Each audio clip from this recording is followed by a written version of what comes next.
2024 NEET എക്സാമിൽ 700 മാർക്കോട് കൂടി മികച്ച വിജയം കരസ്ഥമാക്കിയ ഋതി സുരേഷാണ് ഇപ്പൊ നമ്മുടെ കൂടെ ഉള്ളത്. ഋതി മാത്രമല്ല, ഋതിയുടെ ഫാമിലിയിൽ എല്ലാവരും നമ്മുടെ കൂടെ ഉണ്ട്. ഈ മിടുക്കിക്കുട്ടി നീറ്റിൽ മാത്രമല്ല JEE അഡ്വാൻസിലും നല്ല വിജയം കരസ്ഥമാക്കിയിട്ടുണ്ട്. അപ്പോൾ എനിക്ക് IIT പാട്നയിൽ ഫസ്റ്റ് അലോട്ട്മെന്റിൽ അഡ്മിഷൻ കിട്ടിയിട്ടുണ്ടായിരുന്നു സിവിൽ. അപ്പോൾ നമുക്ക് ഋതിക്കും ഫാമിലിയുടെക്കും കുറേ കാര്യങ്ങൾ നമ്മളോട് പറയാനുണ്ടായിരിക്കും. അവരുടെ വിജയത്തെക്കുറിച്ച് നമ്മളോട് കുറേ സംസാരിക്കാനുണ്ട്. അപ്പം നമുക്ക് ഋതിയോട് ചോദിക്കാം, മോളെ എന്താ മോൾക്ക് പറയാനുള്ളത്? ഈ റിസൾട്ട് വന്നു കഴിഞ്ഞപ്പോൾ മോൾക്ക് എന്താ തോന്നുന്നത്? വളരെ സന്തോഷം തോന്നി അല്ലേ? എക്സ്പെക്ട് ചെയ്തിരുന്നോ ഈ സ്കോർ? എനിക്ക് ജോയിൻ ചെയ്തപ്പോൾ തന്നെ 700 അതിന് മുകളിലോ കിട്ടണമെന്ന് ആഗ്രഹം ഉണ്ടായിരുന്നു. അപ്പോൾ എക്സാം എഴുതി കഴിഞ്ഞപ്പോൾ അത്രയും കിട്ടുമെന്ന് വിചാരിച്ചില്ല. പക്ഷെ കീ നോക്കിയപ്പോൾ അതുണ്ടായിരുന്നതിൻ്റെ സന്തോഷമുണ്ട്. ഉണ്ടല്ലേ? ഓക്കെ. അപ്പോൾ മോളുടെ ഫാമിലി കൂടെ ഉണ്ടല്ലോ, ഒന്ന് ഇൻട്രൊഡ്യൂസ് ചെയ്യാമോ? ഇതെൻ്റെ അമ്മ വെറ്റിനറി കോളേജിൽ പ്രൊഫസറാണ്. അച്ഛൻ NSS എഞ്ചിനീയറിംഗ് കോളേജിൽ പ്രിൻസിപ്പളായിരുന്നു. ഇപ്പം അച്ഛൻ റിട്ടയർ ചെയ്തു. ഇപ്പം അച്ഛൻ അഹല്യയിൽ പ്രിൻസിപ്പളാണ്. പിന്നെ ഇതെൻ്റെ അമ്മൂമ്മ, മുത്തശ്ശൻ. മോളുടെ സ്കൂൾ പഠനമൊക്കെ ചേട്ടനും ഉണ്ടായിരുന്നു. ചേട്ടൻ ഇപ്പോൾ ഇവിടെ ഇല്ല, ചേട്ടൻ US-ലാണ്. ഓക്കെ. മോളുടെ സ്കൂൾ പഠനമൊക്കെ എവിടെയായിരുന്നു? ഞാൻ 10th വരെ ഭവൻസിലാണ് പഠിച്ചത്. 11th 12th ഞാൻ ദേവമാതയിൽ ബ്രില്യൻറ്റിൻ്റെ ഇൻ്റഗ്രേറ്റഡ് കോച്ചിങ് എടുത്തിട്ടുണ്ടായിരുന്നു. മോൾക്ക് ഏതാണ് ഏറ്റവും ഇഷ്ടപ്പെട്ട സബ്ജക്റ്റ്? എനിക്ക് ഫിസിക്സ് ആയിരുന്നു ഇഷ്ടം. ഫിസിക്സ് ആണല്ലേ? ഫിസിക്സ് എന്തുകൊണ്ട് ഇഷ്ടപ്പെടാനൊരു കാരണം ഉണ്ടാവുമല്ലോ, എന്തായിരിക്കും? എനിക്ക് കുറച്ചും കൂടെ റോട്ട് ലേണിംഗ് അല്ലാതെ എനിക്ക് ഫിസിക്സ് കുറച്ചുകൂടെ പാഷനേറ്റ് ആയിട്ട് പഠിക്കാൻ പറ്റുന്നുണ്ടായിരുന്നു. എനിക്കത് പഠിക്കുമ്പോൾ കുറച്ചുകൂടെ പ്ലഷർ ഉണ്ടായിരുന്നു. എങ്ങനെയായിരുന്നു മോളുടെ ഒരു പ്രിപ്പറേഷൻസ് ഒക്കെ? ഒരു ടൈം ടേബിളൊക്കെ ഉണ്ടായിരുന്നു? ഒരു സ്റ്റഡി പ്ലാനൊക്കെ എങ്ങനെയായിരുന്നു? ടൈം ടേബിൾ അല്ല, ഓരോ ദിവസം ഇത്രയും കംപ്ലീറ്റ് ചെയ്യണമെന്ന് വിചാരിച്ചാൽ പരമാവധി ഇത്രയും കംപ്ലീറ്റ് ചെയ്യാൻ നോക്കാറുണ്ട്. അത് ബ്രില്യൻറ്റിൻ്റെ എക്സാംസിനോടും കൂടെ മാച്ചിങ് ആയ രീതിയിലായിരിക്കും ഞാൻ വിചാരിക്കുക, പ്ലാൻ ചെയ്യുക, അതിനനുസരിച്ച് ചെയ്യാറുണ്ട്. മോളിപ്പോൾ ഈ MBBS തിരഞ്ഞെടുക്കാനുള്ള ഒരു കാരണം എന്താ? ചെറുപ്പത്തിലെ മുതൽ ഡോക്ടർ ആവണം എന്നൊക്കെ ആഗ്രഹമൊക്കെ ഉണ്ടായിരുന്നോ? അതുകൊണ്ടാണോ MBBS? അതെ, എനിക്ക് ചെറുപ്പത്തിലെ തന്നെ ഡോക്ടർ ആവണമെന്ന് ഭയങ്കര ആഗ്രഹമായിരുന്നു. പിന്നെ എന്താ കാരണം എന്ന് ഞാൻ അങ്ങനെ സ്പെസിഫിക്കലി ആലോചിച്ചിട്ടില്ല, പക്ഷെ എപ്പോഴും അങ്ങനെ തന്നെ ആയിരുന്നു. മോഡൽ എക്സാംസ് ഒക്കെ അറ്റൻഡ് ചെയ്തിട്ടുള്ളത്? അപ്പോൾ മോഡൽ എക്സാംസിന്റെ ഒക്കെ സ്കോർ ഈ നീറ്റിന്റെ സ്കോറിന്റെ ലെവലിലേക്ക് വന്നിരുന്നോ? അവസാനമൊക്കെ ആയപ്പോൾ 700 മുകളിൽ കിട്ടാറുണ്ട്. പക്ഷെ നല്ലോണം ഫ്ലക്ച്വേറ്റ് ചെയ്തിട്ടുണ്ടായിരുന്നു മാർക്കൊക്കെ. പിന്നെ ഞാൻ എല്ലാവരുടെയും ഹെൽപ്പ് കൊണ്ടും സപ്പോർട്ട് കൊണ്ടും ഞാൻ മിസ്റ്റേക്സ് റെക്ടിഫൈ ചെയ്ത് പഠിക്കാൻ നോക്കി. അവസാനമൊക്കെ ആയപ്പോൾ ഇത്രയും കിട്ടാറുണ്ട്.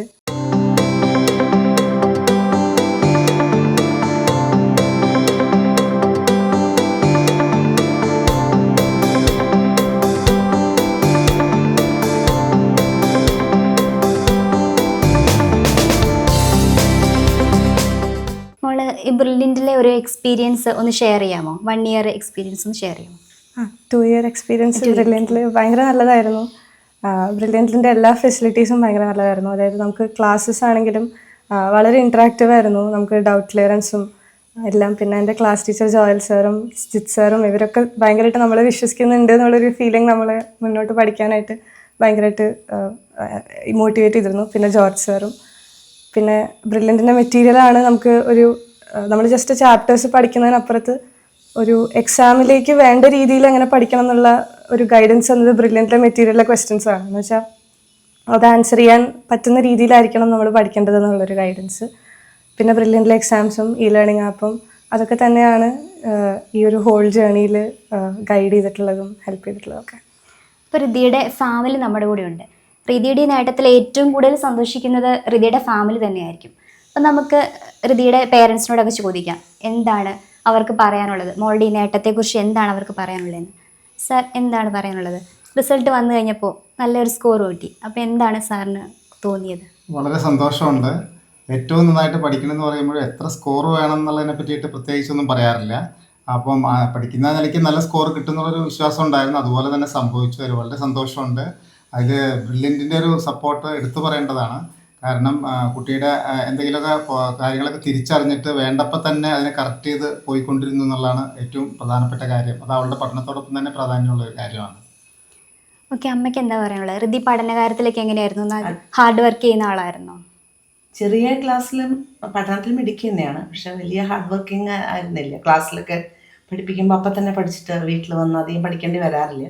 പക്ഷെ ഒരു 9th മുതലൊക്കെ കുറച്ചുകൂടെ ഒരു എൻട്രൻസ് ഫോക്കസ്ഡ് ആയിട്ട്, അതുവരെയൊക്കെ എക്സ്ട്രാ റീഡിങ്ങും ഒക്കെ ഉണ്ടായിരുന്നു, അതൊക്കെ കുറച്ചു. പിന്നെ 9th മുതൽ ഫോക്കസ്ഡ് ആയിട്ട് തന്നെ പഠിച്ചിട്ടുള്ളത്.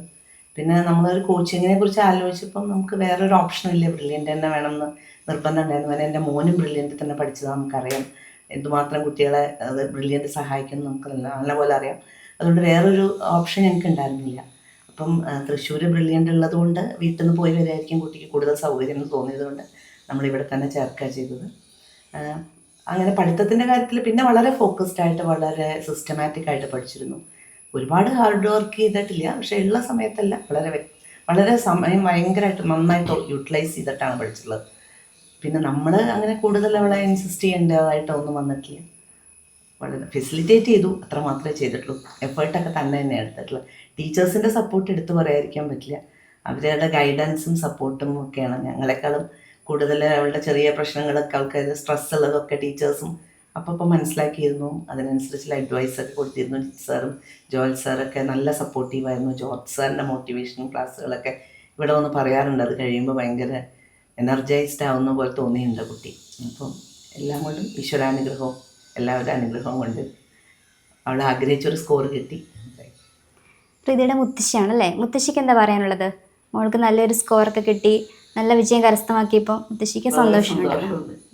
വളരെ സന്തോഷം. അവളെ ആരും ഒന്നും നിർബന്ധിക്കേണ്ടി വന്നിട്ടില്ല, ഒന്നും പഠിക്കാൻ ആവശ്യപ്പെട്ടിട്ടില്ല, തന്നെത്താൻ ചെയ്യുന്നതാണ്. സ്വന്തം ഇഷ്ടപ്രകാരം അവൻ ഇപ്പോൾ പഠിച്ചോളൂ. അങ്ങനെയായിരുന്നു. നല്ല മിടുക്കിയായിട്ട് പഠിച്ച എല്ലാറ്റിനും നല്ല മാർക്ക് വാങ്ങാറുണ്ട്.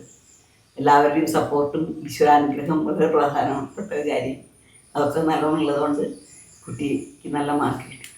സന്തോഷമുണ്ട്. Very very happy. മുത്തശ്ശൻ എന്താ പറയാനുള്ളത് മോളെ കുറിച്ച്?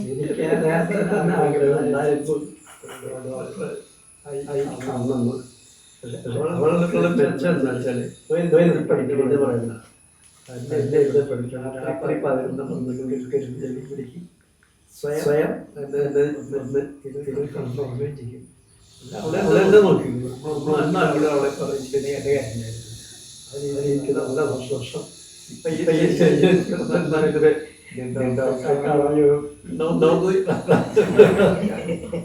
ഓക്കെ സാർ, ഈ കോച്ചിങ്ങിന് ബ്രില്യൻ്റ് തന്നെ ചൂസ് ചെയ്യാനുള്ള കാരണം എന്താണ്?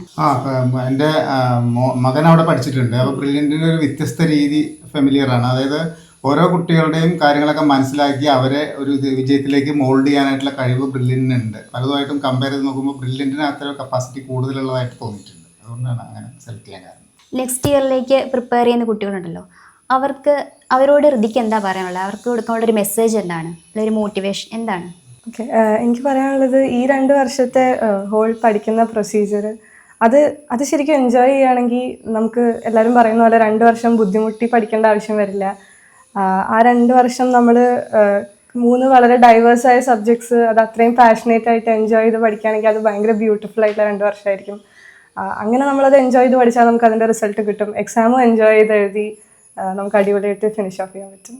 മോളിനി ഏത് കോളേജിൽ ജോയിൻ ചെയ്യാനാണ് ആഗ്രഹിക്കുന്നത്? ഞാൻ ഏതെങ്കിലും ഒരു എയിംസാണ് നോക്കണേ. അപ്പോൾ എയിംസ് നാഗ്പൂർ അല്ലെങ്കിൽ പാറ്റ്നയാണ് ഇപ്പോൾ പ്രിഫർ ചെയ്യണം. നാഗ്പൂർ കിട്ടുമെന്ന് സംശയമാണ്. അപ്പോൾ ഹൃതി ഫൗണ്ടേഷൻ പ്രോഗ്രാം ചെയ്തിട്ടുണ്ടായിരുന്നല്ലോ, അപ്പോൾ അത് നീറ്റിൻ്റെ പ്രിപ്പറേഷൻ എങ്ങനെ ഹെൽപ്പ് ചെയ്തു? ഞാൻ 9th ബ്രില്യൻറ്റിൽ ഫൗണ്ടേഷൻ ചെയ്തിട്ടുണ്ടായിരുന്നു. അപ്പോൾ ആ സമയത്ത് ഈ ഒരു സ്കൂളിൽ പഠിക്കുന്നതിനെക്കാട്ടിലും ഉപരി കൂടുതലായ കാര്യങ്ങൾ ക്ലാസ്സുകളിൽ കേൾക്കുന്നതിലൂടെ കുറച്ചുകൂടെ സബ്ജക്റ്റിനോട് ഒരു ഇൻട്രസ്റ്റ് ഉണ്ടായി. പിന്നെ വെറുതെ ഫൗണ്ടേഷൻ അറ്റൻഡ് ചെയ്യുന്നതിനുപരി അത് ഉപയോഗിച്ച് കുറേ സയൻസ് ഒളിമ്പ്യാഡ് അതുപോലെയുള്ള ഒളിമ്പ്യാഡ്സിനൊക്കെ പ്രിപ്പയർ ചെയ്തുകൊണ്ട് 11th എത്തിയപ്പോഴും സ്കൂളിന് മാത്രം പ്രാധാന്യം കൊടുക്കാതെ ഒരു കോമ്പറ്റേറ്റീവ് എക്സാമിനും കൂടെ അതിൻ്റെ ഒപ്പം പ്രിപ്പയർ ചെയ്യുന്നത് എനിക്ക് അത്രയും ബുദ്ധിമുട്ടായി തോന്നിയില്ല. അതാണ് ഫൗണ്ടേഷൻ്റെ ഏറ്റവും വലിയ ഗുണമായിട്ട് എനിക്ക് തോന്നുന്നത്. ഹൃതി JEE മെയിൻ ചെയ്തിരുന്നല്ലോ, അത് നീറ്റിനെ ഗുണം ചെയ്തിരുന്നോ? നീറ്റിന് ഞാൻ JEE മെയിന് വേണ്ടി പ്രിപ്പയർ ചെയ്യുന്ന സമയത്ത് ഫിസിക്സിലെയും കെമിസ്ട്രിയിലെയും പ്രീവിയസ് ഇയർ ക്വസ്റ്റ്യൻസ് ചെയ്തിട്ടുണ്ടായിരുന്നു. അത് ഒരുപാട് നീറ്റിൻ്റെ ഔട്ട് ഓഫ് സ്കോപ്പ് ആയിട്ടുള്ള കാര്യങ്ങൾ ആവശ്യമില്ല, പക്ഷേ ബാക്കിയുള്ളത് ക്വസ്റ്റ്യൻസ് കൂടുതൽ കോൺസെപ്റ്റ് ബിൽഡ് ചെയ്യാനായിട്ട് ഹെൽപ്പ് ചെയ്തിട്ടുണ്ടായിരുന്നു. പിന്നെ ഒരു റിയൽ എക്സാമിൻ്റെ അറ്റ്മോസ്ഫിയറും നമുക്ക് നീറ്റിന് മുമ്പ് കിട്ടാനുള്ള ഒരു പോസിബിലിറ്റി JEE മെയിനാണ്. അപ്പോൾ അതും ഹെൽപ്ഫുള്ളായിരുന്നു. ഹൃതി അഡ്വാൻസ് എക്സാം എഴുതിയിരുന്നല്ലോ, അപ്പോൾ അതിനെക്കുറിച്ചൊന്ന് കാണും. ഞാൻ കുറച്ചുകൂടെ ഡിഫിക്കൽട്ടായ എക്സാമിൽ എനിക്ക് എപ്പോഴും കുറച്ചുകൂടെ വന്നിട്ട് ചെയ്യാൻ പറ്റാറുണ്ട്. അതുകൊണ്ട് വെറുതെ എഴുതിയതാണ് ചെയ്യുക അഡ്വാൻസ്. ഞാൻ അധികം ഒട്ടും പ്രിപ്പയർ ചെയ്തിട്ടുണ്ടായിരുന്നില്ല. അപ്പോൾ എനിക്കിപ്പോൾ അതിൻ്റെ റിസൾട്ട് വന്നപ്പോൾ ഫസ്റ്റ് റൗണ്ടിൽ IIT പാറ്റ്നയിൽ സിവിൽ കിട്ടിയിട്ടുണ്ട്. ഹൃതിക്കൊരു ബ്രദർ ഉണ്ടല്ലേ, ഇപ്പം ബ്രില്യൻറ്റിൽ പഠിച്ചതാണല്ലേ, അപ്പോൾ എവിടെ അഡ്മിഷൻ കിട്ടിയത്? ചേട്ടൻ NIT ട്രിച്ചിയിൽ മെക്കാനിക്കലിൽ BTech ചെയ്തിട്ട് പിന്നെ US വെർജീനിയ ടെക് എന്ന് പറഞ്ഞ യൂണിവേഴ്സിറ്റിയിൽ MS ചെയ്തിട്ട് ഇപ്പോൾ അവിടെ വർക്ക് ചെയ്യുക. ഹൃതി, മോളുടെ മോഡൽ എക്സാംസ് ഒക്കെ അറ്റൻഡ് ചെയ്തിട്ടില്ലേ? മോഡൽ എക്സാംസ് പിന്നെ ലേണിംഗ് ആപ്പ് അതൊക്കെ എങ്ങനെയാണ് മോളെ ഹെൽപ്പ് ചെയ്ത്, മോളുടെ പഠനത്തിന് തന്നെ ഹെൽപ്പ് ചെയ്തു?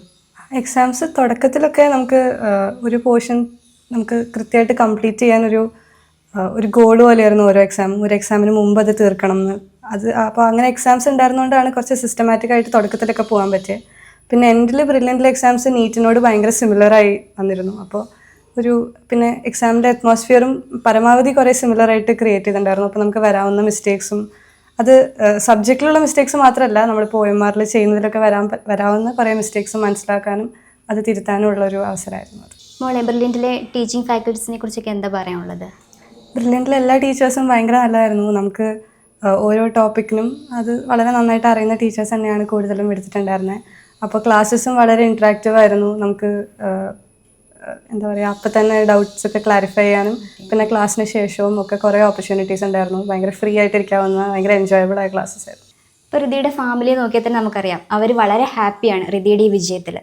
അപ്പോൾ മോള് ആഗ്രഹിച്ച പോലെ തന്നെ നല്ലൊരു വിജയമാണ് മോള് കരസ്ഥമാക്കിയിരിക്കുന്നത്. അപ്പം മോളുടെ ഇനി മുന്നോട്ടുള്ള ജീവിതത്തിലും ഇതുപോലെ തന്നെ ഉയരങ്ങളിലേക്ക് എത്തിച്ചേരാൻ സാധിക്കട്ടെ എന്ന് ആശംസിക്കുകയും പ്രാർത്ഥിക്കുകയും ചെയ്യുന്നു. ഞങ്ങൾ ബ്രില്യൻറ്റ് ഫാമിലിയുടെ എല്ലാവിധ സപ്പോർട്ടും കൂടെ ഉണ്ടായിരിക്കും. Okay, thank you. എൻട്രൻസ് സംബന്ധമായ വാർത്തകളും അപ്ഡേഷനുകളും ഏറ്റവും വേഗം ആധികാരികമായി അറിയാൻ ബ്രില്യൻറ്റ് സ്റ്റഡി സെന്റർ പാല യൂട്യൂബ് ചാനൽ സബ്സ്ക്രൈബ് ചെയ്യുക, ബെൽ ഐക്കൺ അമർത്തുക, ഈ വീഡിയോ മറ്റു സുഹൃത്തുക്കളിലേക്കും മാക്സിമം ഷെയർ ചെയ്യുക.